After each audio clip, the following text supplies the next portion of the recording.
Quoi, Patrick Huard? Quoi? Ça va bien? Oui, ça va bien.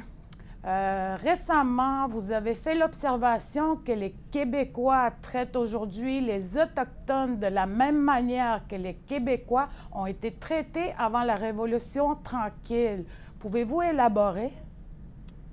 En fait, j'ai pas nécessairement dit que c'était de la même manière. Ce que j'ai dit, ce que j'ai voulu faire comprendre au ministre des Affaires autochtones, le nouveau ministre, c'est que je trouvais ça étrange qu'on n'avait pas d'empathie et de compréhension, alors que nous, on avait vécu ça.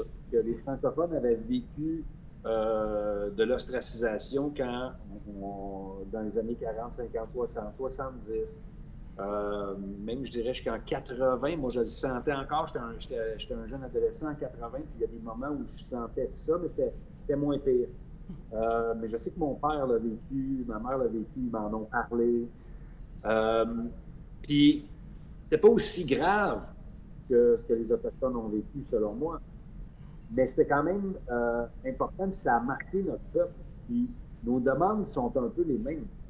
Euh, on a demandé longtemps, les francophones québécois, d'être reconnus comme une nation.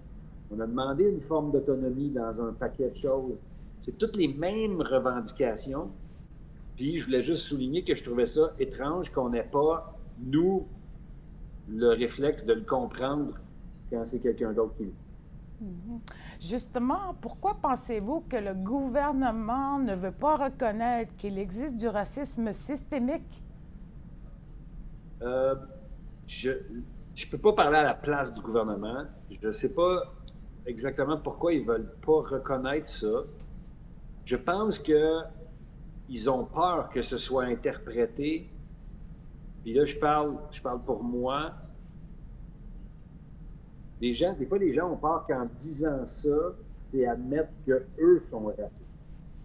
Puis, c'est pas ça le constat. Le constat, c'est que il y a des choses qui se sont installées dans la culture qui sont pas correctes. Et des choses qui sont installées dans nos systèmes qui sont pas correctes. Et qu'il faut changer, enlever, faire évoluer. Les relations hommes-femmes ont évolué dans les 50 dernières années. Notre relation avec des choses aussi simples que la gestion des ressources, la gestion. On fumait dans l'auto il y a à peine 25 ans avec nos enfants.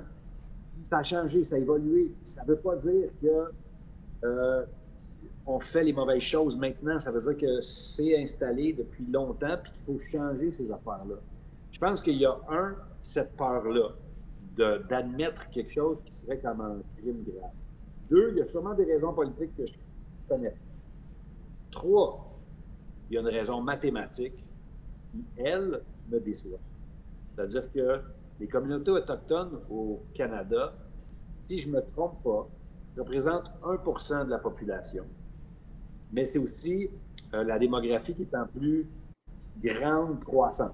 Vous avez plus d'enfants que nous depuis un moment, puis vos communautés grandissent plus vite que la nôtre, en fait, mathématiquement.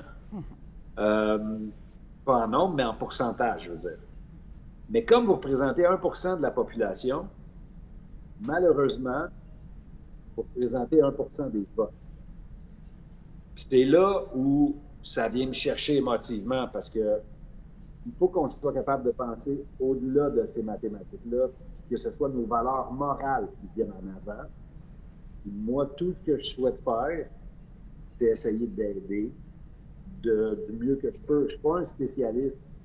Je ne veux pas non plus que vous pensiez que je suis le gars parfait, que la vertu parfaite, etc. Mais je sais que si on veut changer les choses, vos votes, ils ne suffisent pas. Il faut que vous ayez le mien. Et moi, il faut que j'aille en chercher d'autres. C'est ça que j'essaie de faire. C'est de mettre une pression. C'est les politiciens, c'est des politiciens. Hein? Ils sont tous là pour les bonnes raisons. Mais il y a un jeu, il y a une game pour rester là. Qui, elle, est le jeu politique, puis le jeu des votes.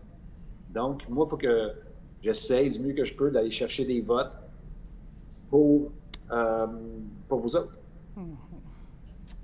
Quelle serait la solution ou les solutions pour éradiquer le racisme systémique au Québec? Bien, ça passe par l'éducation, ça passe par la communication, ça passe par les conversations, ça passe par les contacts ensemble. Euh, Plus on se parle puis qu'on passe du temps ensemble, plus on a de l'empathie pour l'autre personne. Plus on comprend ce que l'autre vit, puis poser des questions. Moi, c'est ce que mes contacts avec mes amis des Premières Nations m'ont appris, c'est que j'ai posé des questions. Puis ils ont été assez gentils des fois pour me dire aussi, tu sais, quand tu dis ça, on n'aime pas ça. T'sais, on sait que tu n'es pas mal intentionné, mais ça, c'est pas la bonne affaire. Ça, c'est pas vrai. Et ainsi de suite. Puis il faut que dans nos écoles, dans partout, on fasse redécouvrir ce qu'il y a de positif par rapport à la culture des Premières Nations. Les points communs qu'on a ensemble, on est fait pour s'entendre. Dans les faits, on serait supposé super bien s'entendre. On a tellement de choses en commun. Quand on est arrivé ici, vous nous avez aidés tout de suite. On a créé des communautés ensemble, les francophones particulièrement avec les autochtones. On s'est super bien entendu. C'est pas normal qu'aujourd'hui, on ne s'entende pas bien. Pour moi, c'est pas normal. Puis ça vient de la peur de perdre quelque chose. Je sais pas. Je sais pas c'est quoi, alors qu'il n'y a rien à perdre. Il y a du territoire en masse pour tout le monde. Il y a des ressources pour tout le monde. On est un pays qui a... Puis je le sais que les Québécois ont le cœur gros comme ça. Les Québécois ont le cœur gros de même. Des fois, j'aimerais juste que leur esprit s'ouvre à la même grandeur que leur cœur. C'est juste ça qu'il faut qu'on travaille. Puis ça, c'est en se parlant ensemble. C'est en se parlant, puis en se posant des questions, puis en se disant « Hey, moi, j'ai peur de ça. Hey, moi, j'ai peur de ça. » Puis des fois, on se rend compte que « Hey, non, t'as pas besoin d'avoir peur. Tu sais, je veux pas ça. » C'est de se tendre la main, puis de trouver nos points communs, puis de bâtir là-dessus, je pense. Moi, aujourd'hui, j'entends le mot encore « tribu », alors qu'on devrait entendre « nation ». Exact. Mais tu sais, Oui. c'est des termes. C'est des termes, c'est des mots. Puis pour les Québécois, il y en a qui banalisent ça. Mais c'est pas banal. C'est le début de quelque chose. C'est super important. Puis je me rappelle, moi, d'avoir dit à un de mes amis, à un moment donné, tu sais, quand tu parles de moi comme un Blanc, maintenant, ça me fait de la peine. Avant, ça me dérangeait pas parce que je pensais que les Blancs étaient hot. Mais maintenant que je sais ce que tu penses des Blancs, quand tu me dis Blanc, ça me blesse. Fait que ça va des deux côtés aussi, c'est de se le dire, ça. Il ne faut pas avoir peur de se dire ça. Il ne faut pas avoir peur de dire hey, ben moi, j'aime pas ça quand tu me dis ça non plus, puis quand tu m'accuses de choses que j'ai pas faites, mais que je suis ton allié, puis que je veux t'aider. Fait que ces mots-là, ils sont importants. Puis c'est tellement... Hey! Tu sais, des fois, on a quelqu'un dans notre famille, là, son nom, c'est Philippe. Puis tout le monde se met à l'appeler Phil, puis lui, il n'aime pas ça. Mettons. C'est-tu si difficile de juste, même si tu ne comprends pas pourquoi, de juste arrêter de le faire? De juste dire les mots comme les gens veulent être appelés. Et vous êtes des nations, vous faites partie des Premières Nations. Puis on devrait comprendre ça parce qu'on s'est battu, nous, pour être reconnus comme une nation. Donc, puis comme un groupe distinct. Donc, on devrait le comprendre tout de suite. Puis de comprendre que vous ne voulez pas, tu sais, qu'il y a des mots qui blessent. Puis, tu sais, mon ami Quentin, il a raison, là. Ces mots-là, ils sont sur des panneaux de circulation sur la route. C'est vrai que ça existe, tu sais. Des mots que moi, je ne veux pas dire, mais vous les connaissez. Ils sont sur des panneaux de noms de villes, de cap à telle affaire, de Hans à telle chose. C'est blessant. Pourquoi pas enlever ça rapidement? Tu ne veux pas reconnaître le racisme systémique? OK. Non. Peux-tu au moins dire que tu veux en parler? Moi, c'est ça que je demande au gouvernement. Peux-tu au moins dire, je vais avoir la conversation? On va essayer de prouver ensemble si ça existe ou ça existe. Peux-tu au moins avoir cette conversation-là? Et en attendant, enlever tout de suite ce qui n'a pas d'allure, mettons.